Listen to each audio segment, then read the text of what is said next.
Bismillahirrahmanirrahim. Yang terhormat Kepala SMK Negeri 4 Lumbana, yang saya hormati teman-teman guru, Assalamualaikum warahmatullahi wabarakatuh. Marilah kita sama-sama memanjatkan puji syukur kehadirat Allah Subhanahu wa Ta'ala karena atas limpahan rahmat dan karunia-Nya sehingga pada hari ini kita diberi kesehatan, kekuatan untuk kita sama-sama mengikuti seminar sesi berbagi modul 1.4 tentang penerapan budaya positif di SMK Negeri 4 Lumbana bersama kami calon guru penggerak angkatan 7 Kabupaten Lumbana. Salawat dan salam selalu tercurah kepada baginda Rasulullah SAW. Semoga kita semua mendapat syafaatnya di yaumil akhir. Amin ya rabbal alamin. Pertama-tama mohon izin Bapak Kepala Sekolah, kami berada di sini bukan bermaksud untuk menjadi guru ataupun menggurui Bapak dan Ibu. Namun kegiatan ini merupakan salah satu tugas kami di modul 1.4 terkait penerapan budaya positif di sekolah. Kami diminta untuk membagikan pengalaman-pengalaman kami selama kami mempelajari modul 1.4 penerapan budaya positif.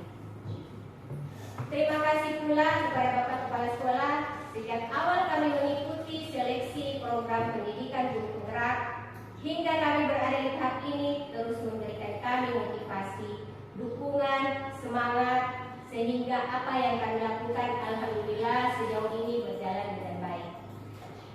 Kami pula berada pada tahap ini berkat dukungan, kerjasama, kolaborasi, komunikasi yang baik dari semua pihak sekolah, baik teman-teman guru maupun siswa. Saya juga tidak lupa mengucapkan terima kasih banyak kepada rekan saya, teman belajar saya Ibu Sansia. Saya tidak bisa berada di tempat ini sama-sama selama kurang lebih 2 bulan dalam kegiatan program guru penggerak ini tanpa kolaborasinya, luar biasa kolaborasinya Ibu Sansia, kemandiriannya dalam belajar. Nah, itu yang saya tiru dari beliau.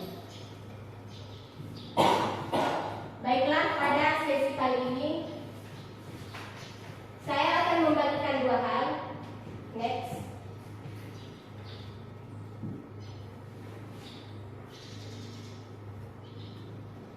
Dalam sesi ini kami akan membagikan 2 hal. Yang pertama adalah pemahaman tentang konsep-konsep pada modul 1.4 tentang penerapan budaya positif. Yang kedua, pengalaman dan pembelajaran. Dalam hal ini kegiatan apa saja yang kami lakukan dalam penerapan budaya positif di sekolah.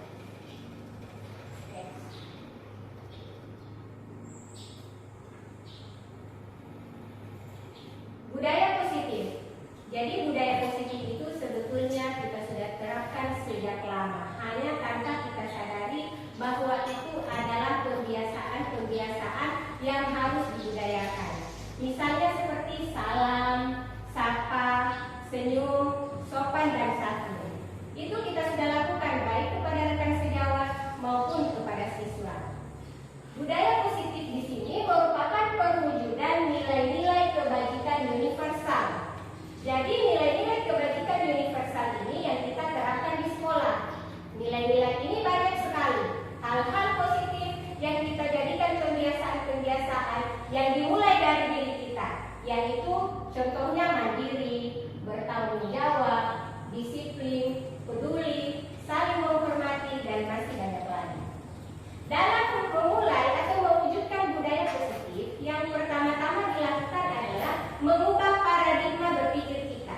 Bagaimana kita melihat dunia, bagaimana kita berpikir tentang siswa, bagaimana kita berpikir tentang manusia. Jadi ini yang harus kita rubah. Kadang-kala kalau kita menyikapi siswa itu, kita sebagai guru, kalau dia membuat kesalahan itu kita anggap sebagai keburukan dan kita beri hukuman. Begitu pula dengan kebaikan yang dilakukannya, kita beri dia penghargaan. Akhirnya siswa ini ketergantungan dengan aturan yang kita buat. Nah, di sini yang kita merubah adalah perubahan paradigma stimulus respon ke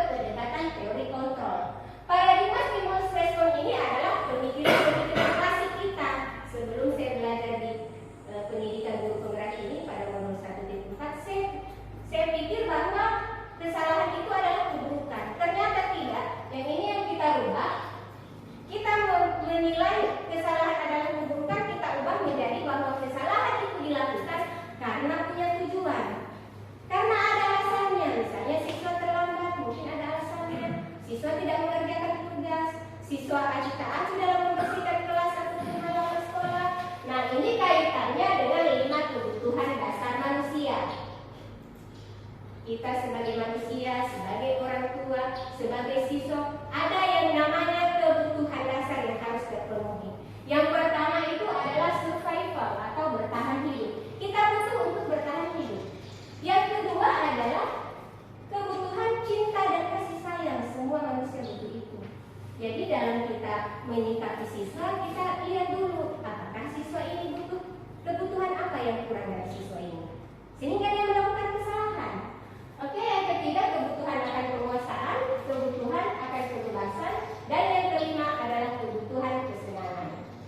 Selanjutnya setelah kita memahami kebutuhan-kebutuhan dasar yang dibutuhkan oleh siswa, maka kita perlu menerapkan disiplin positif. Nah, disiplin positif ini adalah pendekatan-pendekatan yang dilakukan guru untuk menumbuhkan disiplin diri. Disiplin diri yang dimaksud di sini adalah disiplin dari dalam, motivasi internal. Untuk apa? Untuk membentuk karakternya lebih kuat, sehingga anak lebih percaya diri, lebih mandiri, lebih bertanggung jawab. Nah, kemudian 3 alasan motivasi manusia. Jadi setiap manusia membuat kesalahan atau melakukan sesuatu, ada 3 alasannya. Yang pertama adalah karena menghindari ketidaknyamanan atau menghindari hukuman. Dia pungut sampah karena takut dihukum. Dia tidak mau terlambat karena takut dihukum. Yang kedua adalah mendapatkan ketidakseimbangan atau penghargaan. Biasanya kalau ada anak-anak yang rajin tidak terlambat, kita kasih hadiah, kita kasih penghargaan. Jadi itu maksudnya alasan yang kedua. Nah, yang ketiga adalah menjadi orang yang mereka ingin sesuai dengan nilai-nilai yang diyakini. Nah, ini yang akan kita terapkan di sekolah. Bagaimana kita membuat disiplin positif yang dimulai dari diri sehingga siswa merasa tidak ada keterpaksaan di dalamnya, tidak ada beban. Dengan cara apa kita membuat? Dengan membuat keyakinan kelas. Jadi kami di sini diarahkan sebelum pada awal-awal semester itu membuat yang namanya keyakinan kelas atau kesepakatan kelas. Apa itu keyakinan atau kesepakatan kelas? Di dalamnya adalah nilai-nilai kebajikan universal tadi yang siswa dan guru sama-sama sepakati, yang siswa dan guru sama-sama ingin, yang itu. Sehingga sebentar ketika dia melanggar, dia bisa bersama-sama dengan guru memperbaiki dirinya tanpa mendapatkan hukuman ataupun yang sejenisnya. Jadi kemudian, nah di sini menurut Diane Dawson dalam penerapan disiplin positif ada yang dinamakan pendekatan restitusi. Pendekatan restitusi ini kita perlu mengetahui 5 posisi penghukum guru. Jadi mungkin di sini Bapak Ibu kita bisa lihat ada sebagai posisi penghukum.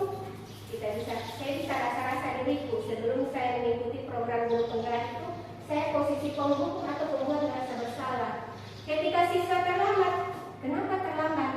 Kalau saya suruh jalan bebek. Nah, itu yang termasuk ke dalam posisi penghukum. Yang kedua, pembuat merasa bersalah. Ini pembuat merasa bersalah, nadanya biasanya lembut, tetapi isinya mengecewakan siswa, membuat siswa tidak berharga, membuat siswa merasa dirinya gagal. Biasanya ucapannya guru seperti ini, ibu kecewa, walau nadanya rendah tapi sampai ke hatinya siswa seperti itu. Nah, yang kemudian ketiga ini biasanya membela siswa, kata-katanya pembelaan terhadap siswa sehingga siswa itu bergantung sama gurunya, tidak ada kepercayaan diri. Yang selanjutnya adalah pemantau. Pemantau ini adalah sering juga saya lakukan barangkali di sekolah. Saya tanya aturan apa, konsekuensi apa jika kamu terlambat, seperti itu. Nah, yang paling bagus dalam penerapan posisi kontrol untuk melaksanakan restitusi maupun segitiga restitusi itu adalah posisi guru sebagai manajer. Jadi di sini posisi guru sebagai manajer itu kita membuat kesalahan-kesalahan siswa itu sembuh dengan keyakinan-keyakinan yang diyakininya. Ya, jadi di sini tidak ada semacam hukuman atau paksaan.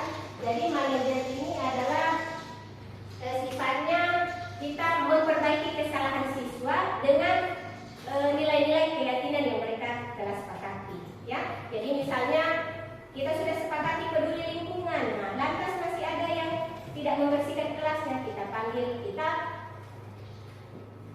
selesaikan dengan segitiga restitusi, yaitu validasi tindakan yang salah. Kita sampaikan bahwa manusia itu sifatnya memang berbuat salah, tetapi kita bisa perbaiki. Kemudian menstabilkan identitas dan menanyakan keyakinan tadi yang telah kita buat. Ya, next.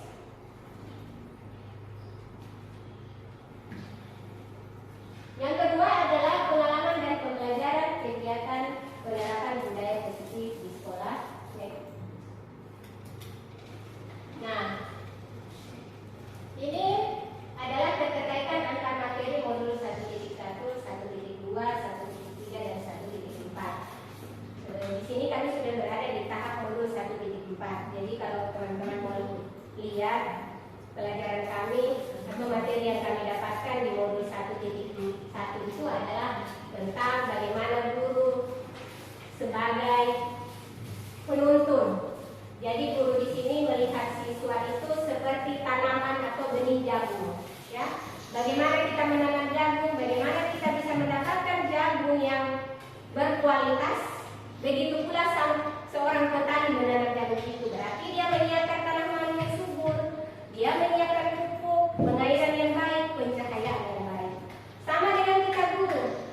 Sebelum saya belajar di modul 1.1, saya hampir menyamakan semua siswa. Hanya saja dia malas, kira saya seperti itu. Ternyata tidak. Setiap siswa itu unik. Tidak ada siswa yang sama sekalipun. Bahkan umrah tidak akan sama. Menurut filosofi pemikiran di Hajar Dewantara bahwa anak itu yang lahir sudah membawa kodratnya masing-masing. Ya, jadi tugas kita guru adalah menuntun dia. Jadi bukan menciptakan dia, tetapi bagaimana kita menuntun kodratnya atau potensinya atau bakatnya. Begitu. Kemudian kaitannya dengan, nah di sini nilai dari peran guru penggerak. Jadi nilai guru penggerak itu untuk mewujudkan visi murid impian, maka perlu yang namanya mandiri, kolaboratif, inovatif, reflektif, dan berpihak pada murid. Sehingga apa yang menjadi visi kita? Misalnya kita menginginkan siswa yang beriman dan bertakwa, menginginkan siswa yang peduli terhadap lingkungan, maka dari budaya-budaya positif tadi itu yang kita terapkan, kita wujudkan. Nah, ini selanjutnya ini adalah kegiatan yang kami lakukan dalam rangka penerapan budaya positif di sekolah, yaitu yang pertama-tama adalah koordinasi terlebih dahulu dengan Bapak Kepala Sekolah meminta izin atas kegiatan yang akan kami laksanakan. Next. Ini gambarnya. Kemudian, nah ini suasana kelas sebelum membuat kesepakatan atau keyakinan kelas. Jadi ini yang mendasari saya. Kenapa saya membuat keyakinan kelas? Salah satunya di dalamnya ada peduli lingkungan. Ya, karena pembelajaran itu tidak akan terjadi secara baik jika lingkungan dalam keadaan tidak baik-baik saja. Selanjutnya, ya seperti ini ada tong sampah di depan, tapi masih ada kemasan plastik yang berserakan. Lanjut. Ya, selanjutnya itu tadi yang mendasari saya kenapa saya membuat kesepakatan atau keyakinan kelas. Lanjut. Nah, ini dia persiapan untuk membuat secara bersama-sama dengan murid kesepakatan ataupun keyakinan kelas. Mereka menuliskan keyakinan kelas yang mereka yakini, menempelkan di papan tulis. Next. Nah, ini setelah kami menyimpulkan keyakinan kelas apa yang harus kita sepakati dan terapkan di sekolah ini, maka dituliskan di kertas karton untuk memudahkan siswa mengingatnya. Nah, itu kelihatan. Nah, selanjutnya penerapan, kenapa di depan penerapan buat bersih? Setelah kami membuat keyakinan kelas tadi, kami sudah menyepakati yang pertama itu adalah siswa peduli, semua warga kelas peduli terhadap lingkungan. Nah, di sini kami diminta lagi buat satu kegiatan yang kaitannya dengan peduli lingkungan. Sehingga saya mengangkat kegiatan penerapan Jumat bersih. Ya, lanjut. Ya, ini kegiatan Jumat bersih. Next.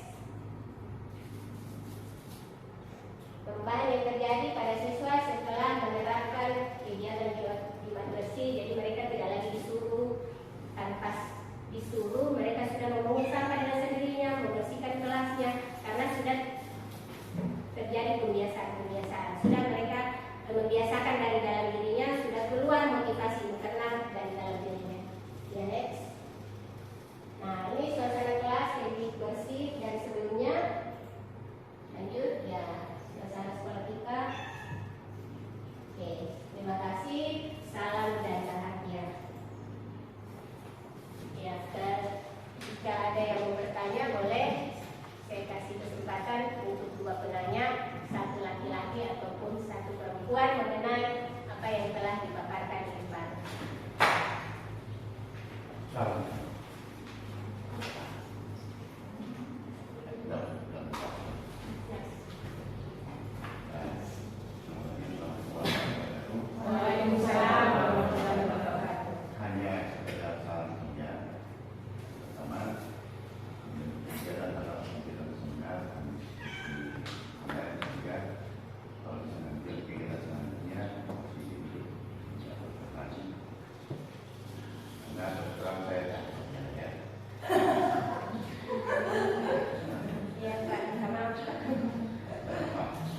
Yang kedua, karena ini adalah bentuknya seminar, jadi kalau bisa ada semacam abstrak yang diberikan kepada peserta seminar, sehingga peserta tidak harus melihat tampilan layar, mereka bisa saling sama yang tidak diberikan oleh yang non seminar, sehingga tidak terlalu artinya sebenarnya memudahkan juga yang melakukan.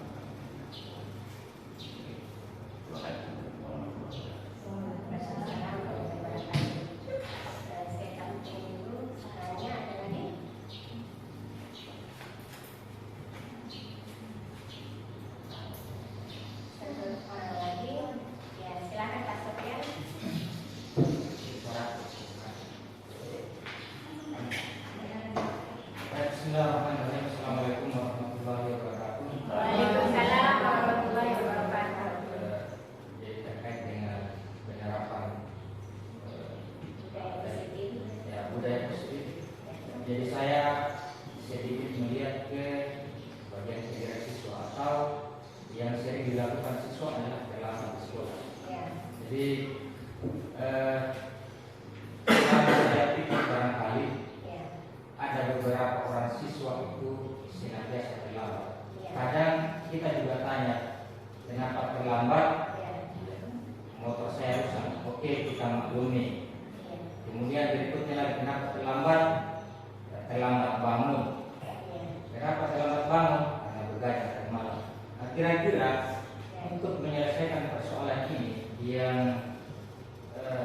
alasan sering terlambat bangun, karena ini bukan hanya satu kali atau dua kali, siswa yang sama alasannya seperti itu, terlambat bangun.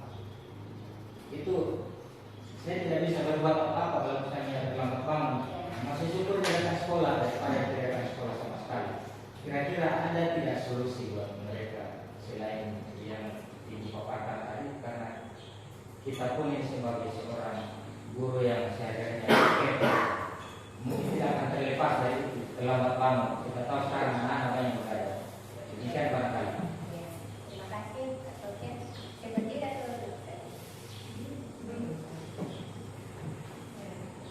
ya, terima kasih Bapak Kepala Sekolah. Sarannya insya Allah ke depan akan lebih baik lagi. Kemudian pertanyaan kedua bagus sekali. Coba saya kira dulu yang kedua, ketiga, kalau bisa.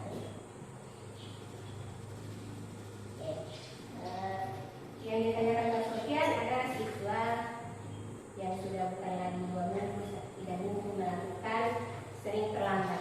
Jadi terlambat ini memang adalah kita anggap sebagai kesalahan. Nah, di sini menurut yang kami pelajari bahwa sebelum kita melakukan proses belajar mengajar, terlebih dahulu kita buat keyakinan kelas dulu. Kita menyepakati dulu bahwa semua warga kelas tidak boleh terlambat atau disiplin dan tepat waktu. Nah, ini kita akan diskusikan dengan siswa. Siswa menulis bahwa dia bersedia untuk semua warga kelas disiplin dan tepat waktu. Nah, jadi ketika dia melakukan kesalahan itu, mungkin dia akan terbayang-bayang di pikirannya, apalagi kalau sudah ditempelkan di dinding bahwa tidak boleh lagi terlambat. Semua warga kelas tidak boleh terlambat. Nah, namun apabila dia masih melakukan, mungkin kita perlu melakukan yang namanya CD3 restitusi. CD3 restitusi ini adalah dialog antara siswa dan guru untuk memperbaiki kesalahan siswa. Dengan tidak membuat siswa merasa bersalah, tetapi merasa siswa membuat siswa kembali merasa percaya diri, ya, disiplin, bertanggung jawab, seperti itu. Nah, yang pertama-tama kita lakukan adalah dengan validasi tindakan yang salah. Ya, kenapa dia bisa terlambat? Karena main HP. Ya, karena kesiangan. Kenapa kesiangan? Karena main HP. Nah, kemudian yang kedua adalah menstabilkan identitas. Jadi kita sampaikan bahwa kesalahan itu manusiawi. Tetapi di sini kalau kita terlambat secara terus-menerus, apakah itu sudah sesuai dengan keyakinan kelas yang kita buat? Iya, kalau tidak sesuai, kira-kira bagaimana solusinya menurut si siswa ini? Menurut siswa ini bagaimana solusinya sehingga dia tidak terlambat? Dia akan jawab sendiri, saya tidak akan lagi main HP, saya tidak akan lagi kesiangan. Apa yang bisa membuat kami sehingga tidak lagi kesiangan? Saya bisa menyetel alarm mungkin. Seperti itu. Jadi kita lakukan CD3 restitusi dengan melakukan 3 langkah: validasi tindakan yang salah, menstabilkan identitas, kemudian menanyakan keyakinan kelas tadi yang sudah kita buat. Saya kira itu Pak. Masih ada lagi? Pak Sofian, saya kembalikan ke Pak Sofian. Ya. Terima kasih. Masih ada yang mau bertanya?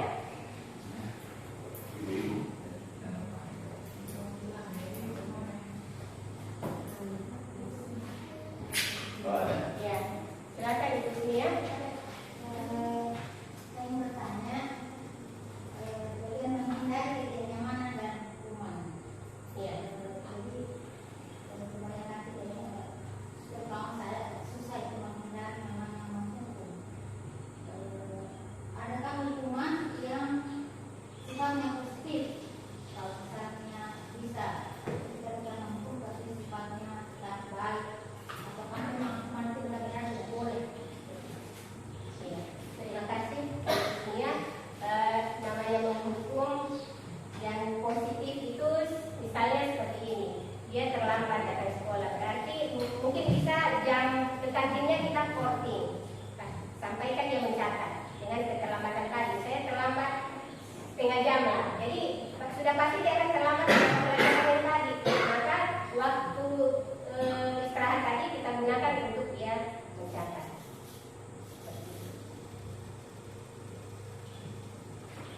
Itu salah satu hukuman yang positif.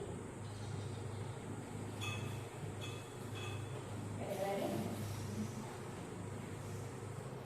Bagaimana yang lain? Kalau masih ada,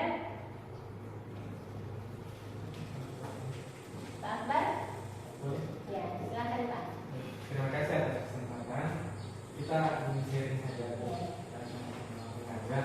Nah, tentang budaya positif. Dalam budaya positif kan pasti kita melakukan dengan argumentasi.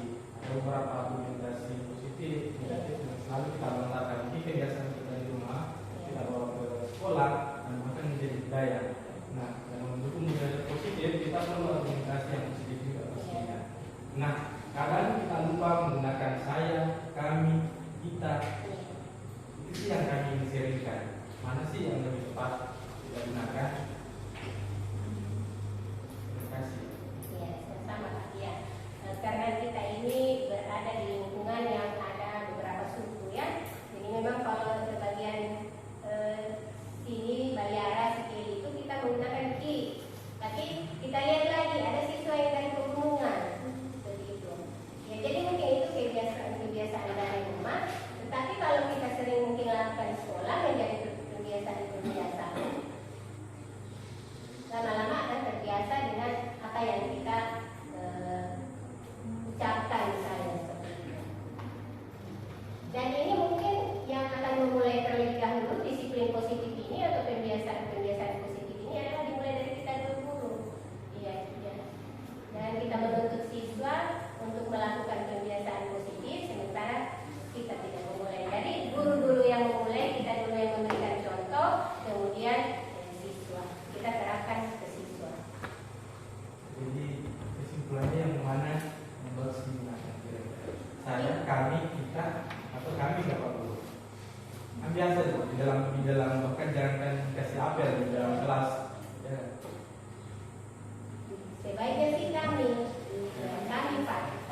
dengan dimulai dari diri kita terlebih dahulu.